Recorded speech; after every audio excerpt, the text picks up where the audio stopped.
Giga Semi is moving forward really well. Of course it is, and I'm here to discuss that. But first, I should mention I am back from China, but rest assured there will be weeks of additional China content coming as to clear up any confusion, of which there will be plenty because not everyone watches every video. I'm joined by my good buddy Mark from the Tesla Life. He is in a purple phase this week. It's very exciting, but week by week he's dialing in his studio, getting it up to speed. And if you don't like it, you get your money back. That's the deal. So we'll have a chat. Remember to email Brian to get your money back. Yeah. If there's one thing Brian's made of, it's sarcasm, but also money. I'm Brian. Welcome to Futurosa.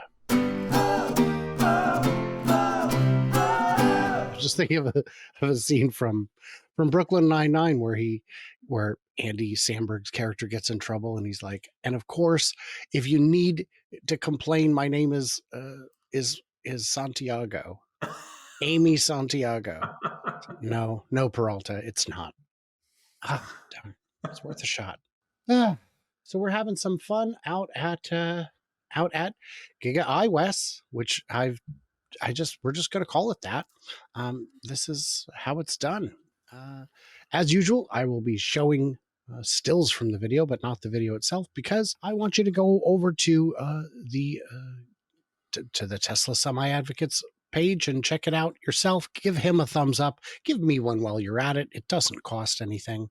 Well, first thing you can see here, notice anything different? We got more of the concrete apron showing up, and it's not an apron; it's a large pad. But it is big. This of course is the loading dock area where you're going to have semis backing up and unloading trailers, and there's going to be a lot of weight. So you certainly need concrete in order to not get any ruts in front of those loading doors. Exactly right. All true. The factory progress, you can get another kind of a side view of it there. The only real big thing to note this week is how much more steel has gone up over in this area. It is winding down in terms of what they need to build over here. And it's looking great. Now, the big news for this week isn't what we can see from the sky, but what we have heard on the ground. Why don't we get straight to that?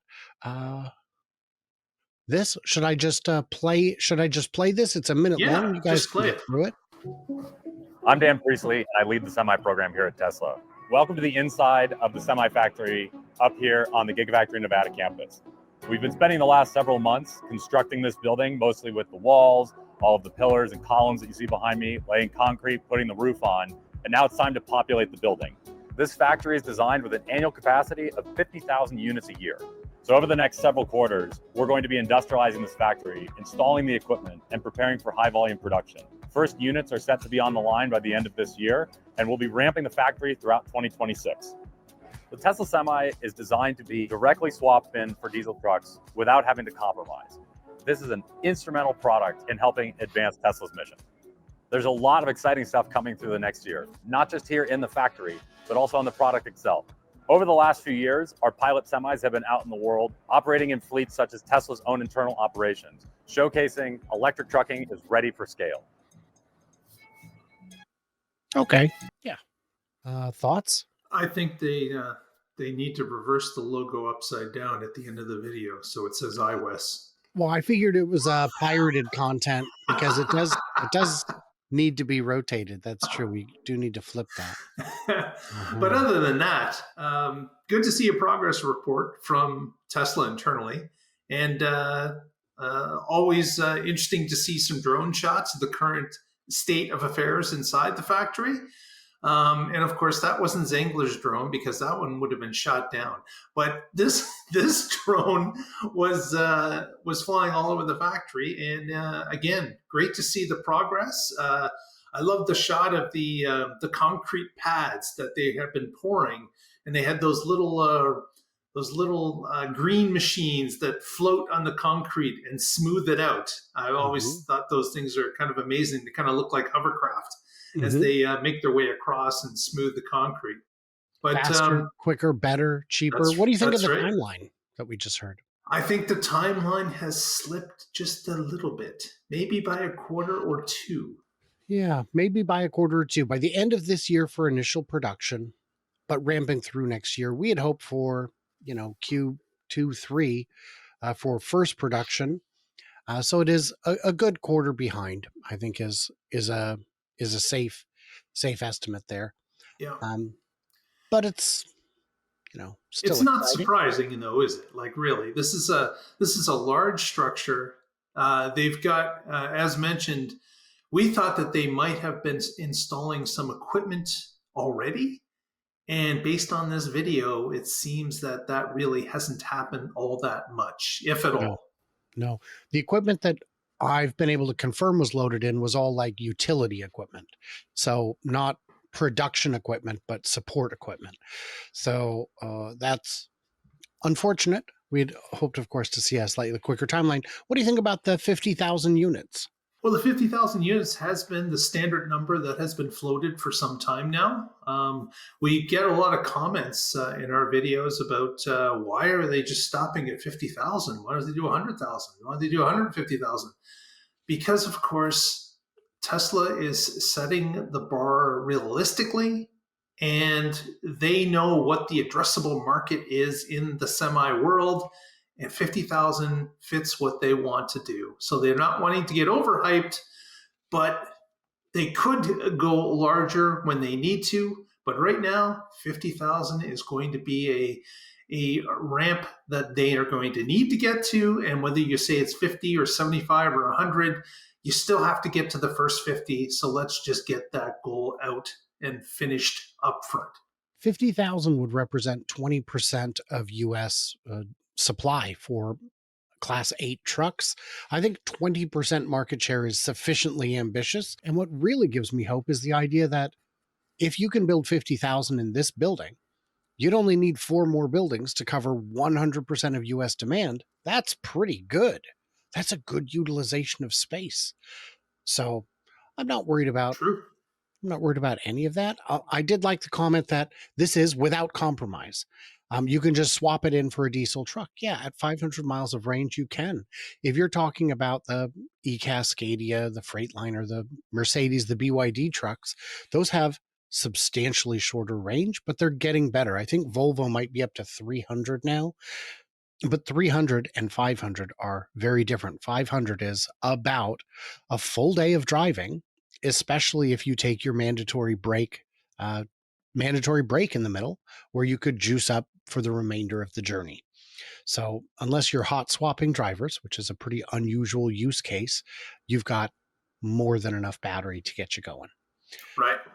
Um, a question for the audience is would you like us to do a closer look at the keynote speech of Dan Priestley from Tesla? That was at Kyle from Out of Spec went to the ACT Expo, the big electric trucking expo, and had a chance to sit front row and capture this. If you guys would like us to dig into it, we can do that next week. Big takeaway here is they've got, I think he said, uh, maybe 25 trucks that have done over 100,000 miles. 26 trucks, 27 that have done over 100,000 miles already. And they mentioned that in the previous video as well about them field testing a number of trucks, not only with Tesla but with other companies. Yeah, they've done something like 8 million miles, I think, 7.9 million miles so far on the road in Yeah, real use. and that's going That's to give them that knowledge about the trucks and how they're performing, because you can bet that Tesla's collecting every little bit of data that comes out of those trucks for every waking moment they're on the road, and when they're charging and resting, I'm sure they're collecting that information as well. I am sure that is all true. By the way, before we move on, because we do have the next segment to get to, let me check what it is. Yes, I should mention that both of our channels can be subscribed to. Mark's is in the description below. Mine is right here where we are now. But that means subscribe, please, in the name of all that's good and holy to both of us. It costs nothing, and we very much appreciate it. So what does that mean? What is it? What time must it be? It's the next segment time. Oh no, it's that segment, isn't it? Mm-hmm. All right.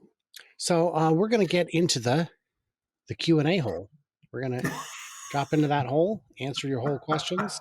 I like the way your headline pointed out that Tesla has no strategy. They just have a semi-strategy. It's that kind of is that kind of like a concept of a plan? Seriously though, I'm getting impatient to see at least 1 in 10 over-the-road heavy trucks be a Tesla. I think, crap, not again. The best use of these will be local regional transport routes, the under 500 miles, something like Seattle to Kennewick, seafood east, onions, potatoes west, etc. Again, impatient to see 1 in 10. Okay, we've seen that happen with the passenger cars, and I have a feeling that fleets are going to pick up on this a lot faster than what the general public did, based on cost savings, based on low maintenance. This is something that they're going to start reading in white papers in the transportation industry, and I can see that there's going to be no problem in starting to sell these trucks quite effectively, because there will be background information about other companies using the trucks. In fact, there's some of that out there already, and more people are clamoring to get their hands on one of these for test purposes. And once that happens, really the volume is going to kick off. So 1 in 10 is coming. I think 1 in 20. I'm sorry, 2 in 10 are coming as well. I think it will come in waves. I agree with you that once they see the upfront savings and the ongoing savings, but an electric semi should outlast a diesel semi. And if it's even 5% more miles you get before you need to replace it, that's 1 in 20 trucks you don't have to replace. So I think once we start seeing that, the longer this goes, you'll reach a point where someone will say, well, are you going to get, where an outsider will say to a truck driver, oh, are you going to get diesel or electric? And they'll just go, what? Of course, electric. I mean, who can afford to go diesel? It's just, they don't do that anymore. It's like a fuel injection versus carburetor. It's not a question anymore. Fuel injection was prohibitively expensive for a long time, and then technology made it affordable, and it was so good. Why would you go back? Exactly. Yeah. Were you aware of the lithium reservoir recently announced in southern Arkansas? It's probably not producing yet, but it is a liquid deposit that seems like a drill, separate, and return lithium, non-lithium back to the well might be quick to develop. Could be quick to develop. I'm not aware of it at this point. But is it a standard lithium type extraction, Right. where it's using water to evaporate pools, or is this the new technology that Tesla has been working on in Texas recently? So none of that is known to me. The real problem is because we keep saying we have to get minerals. People say, but we have minerals, don't you know? I say, right, but having minerals and having refined, finished, workable minerals is two very different things. You have to mine, you have to extract, you have to refine. And the only part of the entire equation we have permitted today is delivering between those places, not the places themselves. We'll get there eventually. It was just cheaper for the US to leave all of our really good stuff in the ground and pay someone else to dig up theirs. Maybe in 50 years, this will turn into a huge strategic advantage when all of the other sources around the world are depleted and we're just sitting on ours because we were too lazy to dig it up. We shall see. Possibly. We shall see. You ask Grok nicely the following question. You'll discover the USA has giant lithium deposits compared with the largest competitors. They just have not developed the potential. So, yes, more of that true statement there. Also, discover China gets more lithium from Australia than China mines itself. Oh, yes, China is very good at locating, identifying, and exploiting resources all over the world. They are. Where are we at with the semi-charging network? Still only California? Yes, at this point, still only California, in a couple of test companies, one of them being Frito-Lay. But there is a private, no, I'm sorry, I guess you could say it's private. There is a Tesla semi charger that is scheduled to be developed in Long Beach. Oh, right. That is coming, but it will be in 2020, late 2025, early 2026 before that is up and operational. Uh, Good to know. I was not, I guess I think I'm not aware of anything else in the network being built yet. Um, for the first deliveries, it'll be customers who can handle their own charging. Yeah. And as you start, you can get through a whole lot of fleets without having to build a charging network. And it may be that the charging network is in the works right now, and it's just going to take that many years to get those giant transformers, the substations built to handle the juice. Realize that each truck can pull like a megawatt of power, and you want to have 20, 30 trucks. That's 20, 30 megawatts of power. That's like a small power plant's worth of power. And I do mean small, Yeah. but yeah. Another point is that Tesla does have a plan to build about, I believe it's 9 stations between Giga Nevada down to Fremont and then across over to Texas. But they have submitted this twice now to the government to get funding, and both times they've been denied to this point. But it does sound like Tesla does have a plan. They'd like to open up their first supercharger network along that line. Mm-hmm. Mm-hmm. I think it's going to be. I always hear promises that the next sky will be better for electrification, and I'm not convinced it's happened in a while. Uh-huh. Okay, here's a good one. Do you think Tesla will ever meet one of their predictions? All I've seen them meet is energy estimates. I believe in the overall mission and I'm a stockholder, but I'm starting to become a skeptic. Hey, have you ever heard of Tesla meeting or beating a deadline? Introduction of Model Y. Yes, the Model Y, they said, will come out next year in the second half, which meant anywhere from, I think, 14 to 20 months from the time of the announcement. And it actually came out 12 months, 366 days. It was a leap year. So 1 year to the day, making it anywhere between 2 and 8 months early. So that's a beat prediction. Timelines in China, both for the Model 3 construction and the Model Y construction, were ahead of schedule. And the factory build in China was dead on. Dead on. So the only real misses I've seen, Cybertruck, definitely a small miss. Year or two. Roadster, I mean, just leave that one open for now, I guess. MIA. I don't know what the holdup is. I have a bunch of theories. I've made videos about it, but and of course, full self-driving. Turns out some things are easier than others. So yeah. What are you going to do? So can Tesla hit deadlines? Yes. And Tesla AI hit all of their deadlines that they set back in September. August, they started they set out a bunch of milestones they would hit by certain dates, and they did. I would also mention that, yes, they do miss deadlines. They've missed several of them. But again, they ultimately do come out with a product. So it is merely late, as opposed to it's not fake, it's just late. Well, and we just had Earth Day. It's worth remembering that some timelines are really not that far behind on a geological scale.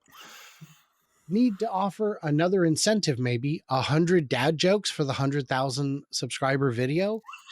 I'm saying I need subscribers. I'll stop begging when I hit 100,000. And if telling 100 dad jokes is what's going to get me there, I'll do it. I won't like it, and neither will you. It won't be pretty. It won't be pretty, but I can make it happen. So guys, boy, you've already missed it because it happened on Wednesday. I was a special guest on The Tesla Life. Head over to their channel and check it out. It is available on the replay. We should announce that on X before it happens so that people are in the know. Yes. Everybody else, like, subscribe, stay tuned and juicy, and I cannot wait to hear from you clever robots when we return with more brilliance regarding iOS.